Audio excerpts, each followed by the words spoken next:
ഇപ്പോൾ വി.ഡി. സതീശൻ മാധ്യമങ്ങളെ കാണുകയാണ് തത്സമയം. മനഃപൂർവ്വമായിട്ടാണ് അവരാണ് ബഹളം ഉണ്ടാക്കിയത്. സത്യത്തിൽ ഇന്നത്തെ സഭാ നടപടികളെ തടസ്സപ്പെടുത്തിയത് ഭരണപക്ഷമാണ്.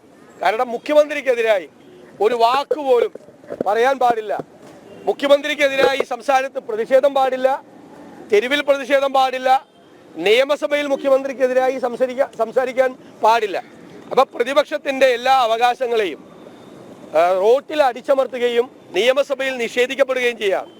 അതിൽ പ്രതിഷേധിച്ചുകൊണ്ടാണ് ഞങ്ങൾ ഇന്ന് നിയമസഭ നടപടികൾ ഞങ്ങൾ പൂർണ്ണമായി ഇന്ന് ബഹിഷ്കരിച്ചത്. ഗുരുതരമായ ഈ ആരോപണങ്ങൾ തീർച്ചയായിട്ടും മുഖ്യമന്ത്രി അതിനെക്കുറിച്ച് ഒരു മറുപടിയും പറഞ്ഞില്ല.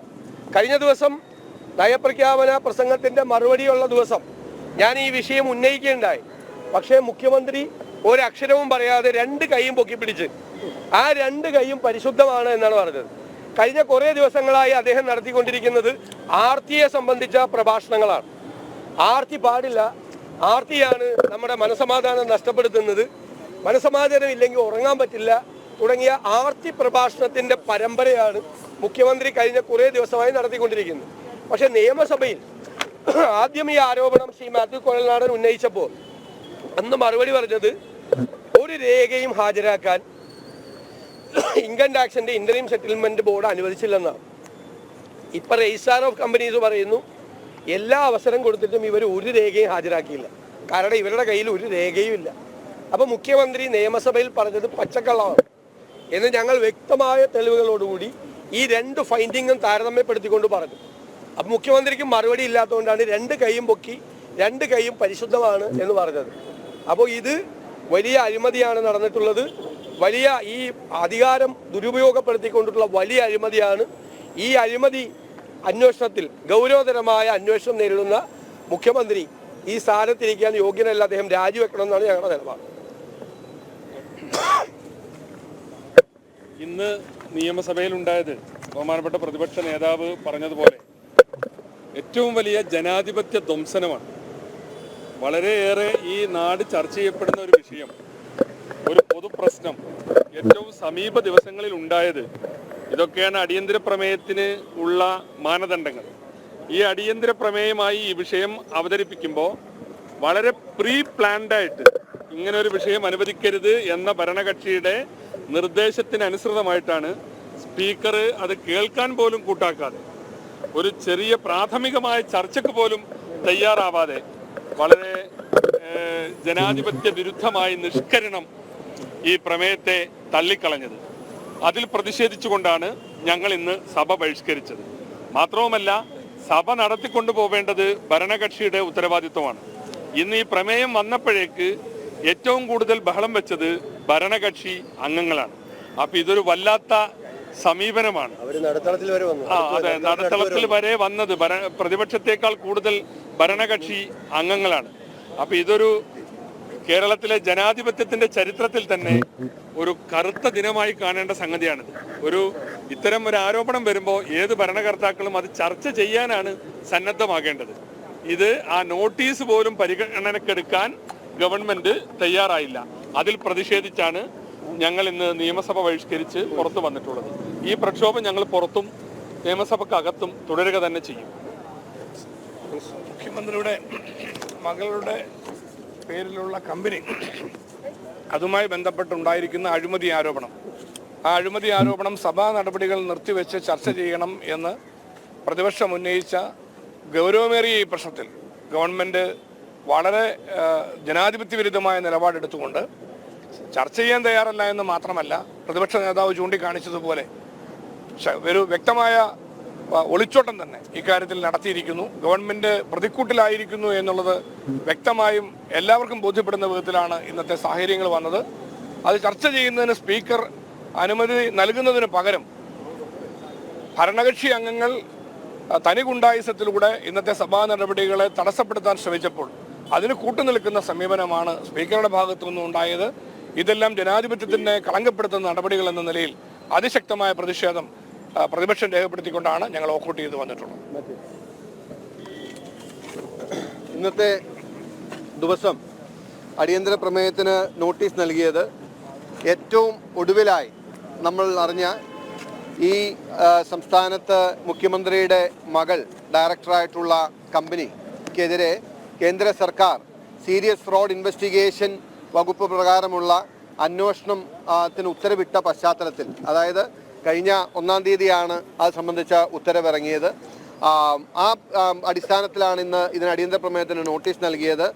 ഏറ്റവും റെലവൻ്റായ കാരണം കേരളത്തിൽ ഇന്നുവരെ ഒരു മുഖ്യമന്ത്രിയുടേതെന്നല്ല, ഒരു മന്ത്രിയുടെയുമായി ബന്ധപ്പെട്ട് പോലും അല്ലെങ്കിൽ ഒരു ജനപ്രതിനിധികളുടെയും ആയി ബന്ധപ്പെട്ട് ഒരു സ്ഥാപനവും സീരിയസ് ഫ്രോഡ് ഇൻവെസ്റ്റിഗേഷൻ്റെ അണ്ടറിൽ വന്നിട്ടില്ല. മാത്രമല്ല ദശലക്ഷക്കണക്കിന് കമ്പനികൾ പ്രവർത്തിക്കുന്ന ഇന്ത്യ രാജ്യത്ത് കഴിഞ്ഞ 3-4 വർഷം നിങ്ങൾ പരിശോധിച്ചാൽ അറിയാം, 34 കമ്പനികൾ, 22 കമ്പനികൾ, 28 കമ്പനികൾ, ഇങ്ങനെ ഏകദേശം 42 കമ്പനികൾ, ഇങ്ങനെ എണ്ണപ്പെട്ട കമ്പനികൾ മാത്രമാണ് ഈ ഗുരുതരമായ തട്ടിപ്പിൻ്റെ അന്വേഷണം നേരിടേണ്ടി വന്നിട്ടുള്ളത്. സമാനമായ നിലയിൽ അതിഗുരുതരമായ തട്ടിപ്പ് നടത്തിയതിൻ്റെ പേരിൽ മുഖ്യമന്ത്രിയുടെ മകളുമായി ബന്ധപ്പെട്ട മകൾ അടക്കം ഉള്ള കമ്പനിയും ഒരു സർക്കാർ കമ്പനിയും അല്ലെങ്കിൽ KSIDC എന്ന് പറയുന്ന സർക്കാരിന് പങ്കാളിത്തമുള്ള ഒരു കമ്പനിയും സീരിയസ് ഫ്രോഡ് ഇൻവെസ്റ്റിഗേഷൻ നേരിടുന്നത് ഞാൻ പരിശോധന മനസ്സിലാക്കിയത് സർക്കാർ പങ്കാളിത്തമുള്ള സർക്കാർ കമ്പനി ആദ്യമായിട്ടായിരിക്കും സീരിയസ് ഫ്രോഡ് ഇൻവെസ്റ്റിഗേഷന്റെ അണ്ടറിൽ വരുന്നത്. അതിന്റെ ഉത്തരവാദിത്വം നിയമസഭ ബഹിഷ്കരിച്ച് പുറത്തിറങ്ങിയ പ്രതിപക്ഷ അംഗങ്ങൾ മാധ്യമങ്ങളെ കാണുകയാണ്. മാത്യു കുഴൽനാടനാണ് ഇപ്പോൾ സംസാരിച്ചുകൊണ്ടിരിക്കുന്നത്. ഇപ്പോൾ ശ്യാം കങ്കാലിൽ ചേരുന്നുണ്ട്. ശ്യാം, ഈ അടിയന്തര പ്രമേയത്തിന് അവതരണാനുമതി എന്നുള്ളതല്ല, അടിയന്തര പ്രമേയത്തിന് നോട്ടീസ് പോലും സ്പീക്കർ ചട്ടവിരുദ്ധമാണ് എന്ന് ചൂണ്ടിക്കാട്ടി നിഷേധിക്കുകയാണ് ഉണ്ടായത്. മാത്രമല്ല പ്രതിപക്ഷ അംഗങ്ങൾ പറയുന്നത് ഇത് ജനാധിപത്യത്തിന്റെ ചരിത്രത്തിലെ കറുത്ത ദിനമാണ് എന്നുള്ളതാണ്. കാരണം പ്രതിപക്ഷത്തിന്റെ അവകാശം അത് സഭയിൽ സ്ഥാപിക്കാൻ ആയില്ല എന്ന് മാത്രമല്ല ഭരണപക്ഷ അംഗങ്ങൾ തനി ഗുണ്ടായിസം കൊണ്ട് സഭാ നടപടികൾ തടസ്സപ്പെടുത്തിയെന്ന ആരോപണം. സഭയിൽ എന്താണ് സംഭവിച്ചതെന്ന് മനസ്സിലാകുന്നു ശ്യാം? ഈ ചോദ്യോത്തര വേളയിൽ അവസാനിച്ചതിന് തൊട്ടു പിന്നാലെ തന്നെയാണ് മാത്യു കുഴൽനാടൻ സമർപ്പിച്ച ഈ നോട്ടീസ് പരിഗണിക്കുന്ന ഒരു സാഹചര്യത്തിലേക്ക് പോകുന്നത്. നോട്ടീസ് എക്സാലോജിക് വിഷയവുമായി ബന്ധപ്പെട്ട് തന്നെ മാത്യു കുഴൽനാടൻ സമർപ്പിച്ച അടിയന്തര പ്രമേയത്തിൻ്റെ നോട്ടീസ് പോലും അവതരിപ്പിക്കാനുള്ള അനുമതി ഇല്ല എന്നുള്ളതാണ് സ്പീക്കർ അറിയിച്ചത്. റൂൾ 50 പ്രകാരം ഈ നോട്ടീസ് അവതരിപ്പിക്കാനാകില്ലെന്നും ഈ ചട്ടവിരുദ്ധമാണെന്നും ചൂണ്ടിക്കാട്ടിക്കൊണ്ടായിരുന്നു സ്പീക്കർ ഈ നോട്ടീസ് തള്ളിയത്. അതിന് തൊട്ടു പിന്നാലെ തന്നെ പ്രതിപക്ഷ അംഗങ്ങളെല്ലാം തന്നെ സ്പീക്കറിന് ചേംബറിന് മുന്നിലേക്കെത്തി പ്ലക്കാർഡുകളുമേന്തി പ്രതിഷേധിച്ചിരുന്നു. ഒപ്പം തന്നെ വലിയ ഒരു പ്രതിഷേധം അവരുടെ ഭാഗത്തു നിന്നുണ്ടായി. ചട്ടവിരുദ്ധമായ ഈ ഒരു നോട്ടീസ് അടിയന്തര പ്രമേയത്തിന് അനുമതി എന്നതല്ല, പകരം ഈ നോട്ടീസ് അവതരിപ്പിക്കാൻ പോലും അനുമതി നിഷേധിച്ചു എന്നുള്ളതാണ്. നിലവിൽ ഈ ഭരണപക്ഷാംഗങ്ങൾ ഈ സഭയിലെ നടപടികൾ അലങ്കോലപ്പെടുത്തുന്നു എന്ന തരത്തിലുള്ള ആരോപണങ്ങളാണ് പ്രതിപക്ഷാംഗങ്ങൾ ഉന്നയിക്കുന്നത്. ഈ സഭ വിട്ടിറങ്ങിയ ഉടൻ തന്നെ ഇവർ പുറത്ത് ഗേറ്റിന് മുന്നിൽ പ്രതിഷേധം രേഖപ്പെടുത്തി. ഒപ്പം തന്നെ ഈ VD സതീശൻ പറഞ്ഞത് കമ്പനി വളരെ ഗൗരവതരമായിട്ടുള്ള ക്രമക്കേടുകൾ കണ്ടെത്തിയിട്ടുണ്ട്. SFIയുടെ അന്വേഷണത്തിൽ പോലും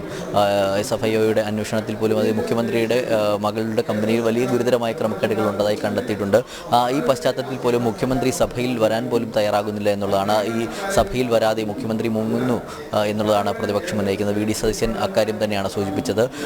ഈ സഭാ ചരിത്രത്തിലെ ഒരു കറുത്ത ദിനമായി ഇന്ന്